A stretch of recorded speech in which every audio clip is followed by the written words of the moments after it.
Bonjour Axel. Bonjour Axel. Bonjour. Merci d'être là. Merci d'être là. Vous êtes le fondateur de Test It For You. Je vous rappelle les règles. Vous avez 1 minute 30 pour pitcher devant Eric qui sera attentif à votre pitch, Alice au marché de votre secteur et enfin Fred à votre produit. On les laissera ensuite délibérer pour vous noter de 1 à 10. Est-ce que vous êtes prêt, Axel? Je suis prêt.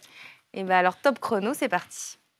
Donc bonjour, je m'appelle Axel Mazerolles et durant 25 ans, j'ai piloté le digital et les directions générales de grandes entreprises dans le tourisme. Et comme beaucoup d'entreprises, dans la communication, on avait l'habitude de mettre en avant des visuels de clients parfaits. Avec mes associés, nous avons fait 3 constats. Numéro 1, la publicité la plus efficace, c'est le bouche à oreille. 92% des consommateurs font davantage confiance aux autres consommateurs plutôt qu'aux marques. Deuxièmement, le format qui cartonne en ce moment, c'est la vidéo. Et numéro 3, c'est la tendance de l'UGC, donc User Generated Content, du contenu généré par les consommateurs. La décision a été prise. On a développé une techno pour permettre aux marques de créer et diffuser de la vidéo UGC de leurs clients contre un gain et leur permettant de diffuser avec les droits d'image illimités. De grandes entreprises nous ont fait confiance, on en est très fiers, de très belles marques avec cette solution de SaaS avec un setup et un abonnement. Et c'est vrai que quand on regarde le témoignage client ou le test produit, ça s'adresse en fait au tourisme, mais ça s'adresse aussi à tous les secteurs d'activité. Alors nous, ce qu'on propose, c'est une véritable alternative, c'est l'authenticité. Qui mieux que les clients peuvent parler de vos produits et de vos services? Merci beaucoup, Axel. Pour Test It For You, Alice, une question peut-être? Oui, j'ai 2 questions. La première, c'est comment est-ce qu'on s'assure que ces vidéos sont sincères, authentiques, à partir du moment où on est rémunéré pour les faire? Ouais. Et la deuxième question, c'est très concrètement comment ça se passe si moi, j'utilise une marque dont je suis contente.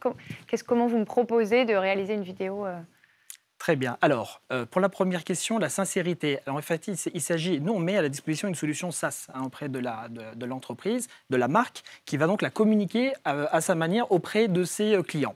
Là, le client va télécharger l'application Test It For You avec un QR code et on tombe sur une page aux couleurs de la marque. Et là, il va y avoir un système de mission. Donc, c'est un petit peu comme un jeu, parce qu'il faut toujours que ce soit sympa, avec une carotte. Donc, effectivement, c'est de la vidéo qui est, on va dire, authentique. Mais par contre, il faut cadrer. Parce que si on ne cadre pas, eh bien, la vidéo UGC, derrière, elle n'est pas exploitable. C'est quand même l'objectif final. Donc, on va lister un petit guide, des petites tâches très simples. Il y en a 5-6. Par exemple, faire attention au bruit, ne pas marcher, des petites choses comme ça. Et derrière, on a une brique d'intelligence artificielle, plus une équipe 24 heures sur 24, 7 jours sur 7, qui vont vérifier manuellement chacune des vidéos pour s'assurer qu'elles respectent bien, qu'il n'y a pas d'image pornographique ou qu'il n'y a pas de violence ou quoi que ce soit. On veut vraiment s'assurer derrière qu'il y a de l'authenticité, mais que la vidéo est exploitable. D'autres questions? C'est bon pour moi. Non, c'est bon pour vous. Et à tout à l'heure pour les notes. À tout de suite. Axel, vous venez à l'instant de pitcher. Comment est-ce que vous êtes senti? Est-ce que vous êtes content? Et est-ce qu'il y a des choses que vous n'avez pas pu dire, des frustrations? Alors, je suis très content. Et naturellement, en 1 minute 30, c'est un exercice qui est super difficile, mais j'adore ça. Et donc, j'ai essayé de donner le maximum d'informations en 1 minute 30 et de respecter les règles. Est-ce que vous appréhendez le retour en plateau? Alors un petit peu, parce qu'effectivement, moi je viens ici pour apprendre, donc j'ai fait mon pitch, j'ai respecté ces règles, mais je suis surtout là en tant qu'entrepreneur pour apprendre de ces personnes qui ont beaucoup plus d'expérience que moi, et je vois ça de manière très positive et constructive. Bon, il n'y a plus qu'à découvrir les retours de nos coachs. Allez, on y va. C'est parti, on retourne en plateau. Nous sommes de retour en plateau avec Axel pour découvrir les notes de notre jury. Attention, 3, 2, 1...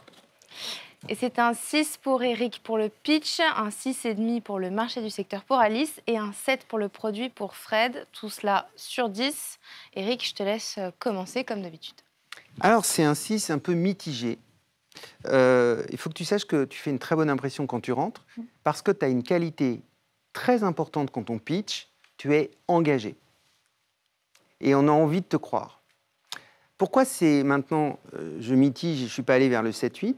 Parce qu'au niveau du pitch, tu tu as commencé par une technique qu'on appelle la genèse, qui est en général très bonne. Tu racontes l'histoire de comment ça y est arrivé, et ça a tendance à crédibiliser à la fois l'émetteur, donc j'y crois, et à la fois le service.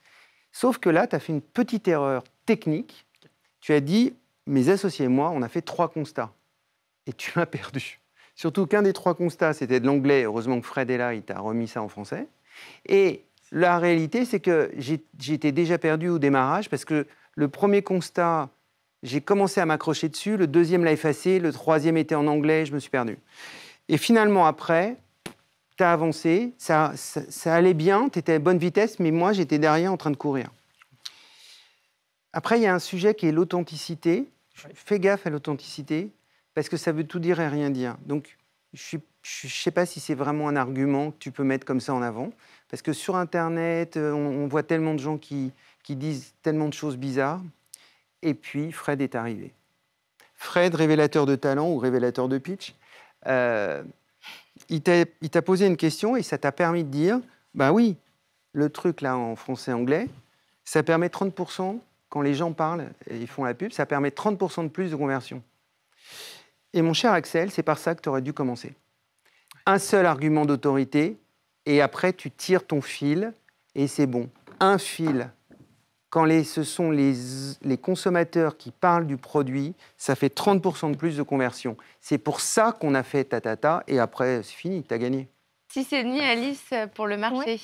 Et ben moi, j'achète tout à fait le fait que de la puissance des témoignages, et je pense que les avis Trustpilot en sont un excellent indicateur. En revanche, je me questionne plus sur justement les avis Trustpilot. Les gens ne sont pas payés, ne sont pas récompensés pour les faire. Donc, on les croit à 2000%. À quel moment, justement, si on incentive, si on récompense les gens pour faire ces vidéos-là, est-ce que ça continue d'avoir la même valeur ? Et ensuite, je me pose aussi la question de, dans la durée, est-ce que tu as envie de le faire une fois, mais est-ce que, par rapport, je me souviens notamment à des services où on pouvait aller dans les magasins, aider les marques à regarder comment étaient référencés les produits, et c'est assez vite tombé aux oubliettes. Donc voilà, je me posais la question. Oui, alors, pour répondre à cette question, en fait, on a 2 business. On a un business qui est B2C, dont je n'ai pas parlé, parce que je me focus sur le B2B. Le B2C, en fait, avec cette application, on a déjà réalisé 80 000 vidéos de consommateurs, qui sont des vrais consommateurs sans règles ni quoi, qui simplement ont réalisé des vidéos. Ils ont testé 10 000 marques et 95 pays dans le monde. Et sans 0 budget marketing. Donc ça a été le début de Test It For You. Et ensuite, on a décidé de pivoter en B2B, parce qu'il fallait quand même qu'on arrive à monétiser tout ça, et c'est vraiment pas simple.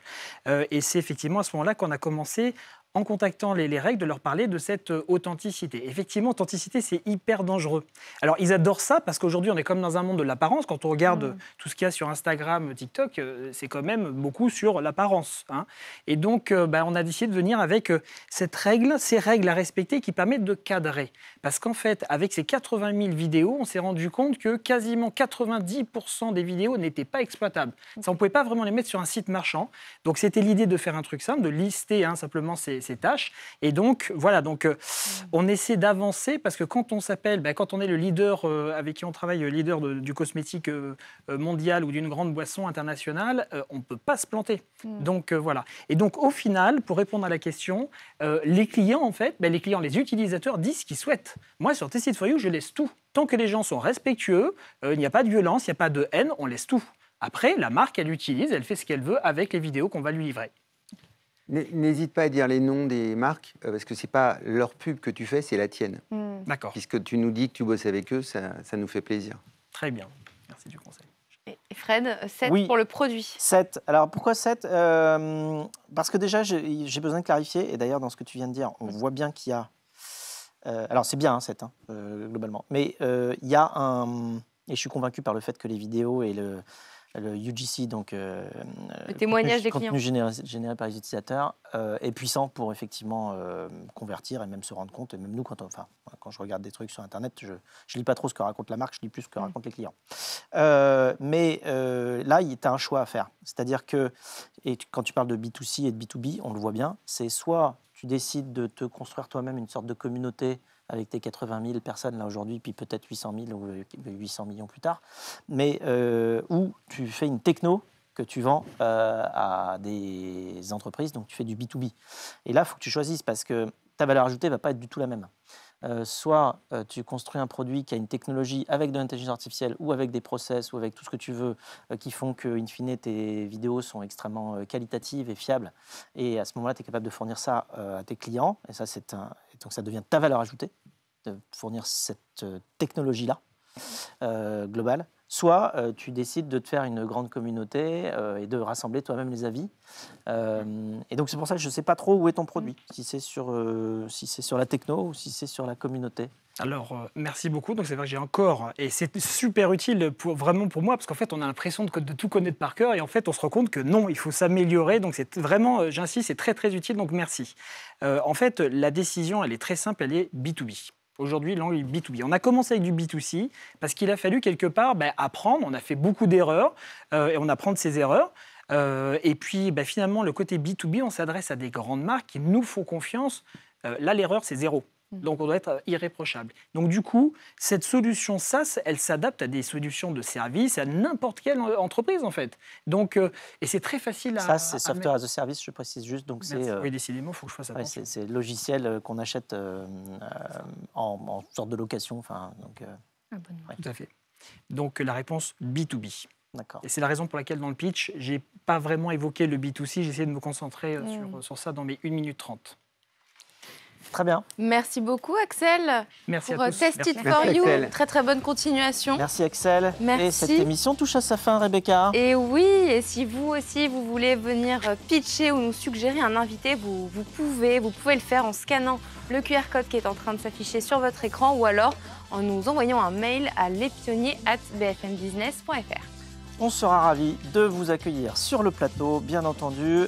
Vous pouvez aussi découvrir évidemment les coulisses de l'émission en nous suivant sur tous les réseaux sociaux, de LinkedIn à Instagram et plus. Merci beaucoup d'avoir été avec nous. Eric, un immense merci pour tes remarques encore pertinentes. Alice, eh bien, c'était une première excellentissime. Merci beaucoup. Rebecca, on se retrouve la semaine prochaine. La semaine prochaine. À bientôt pour la prochaine édition des Pionniers. Les Pionniers chez Fred Mazzella sur BFM Business.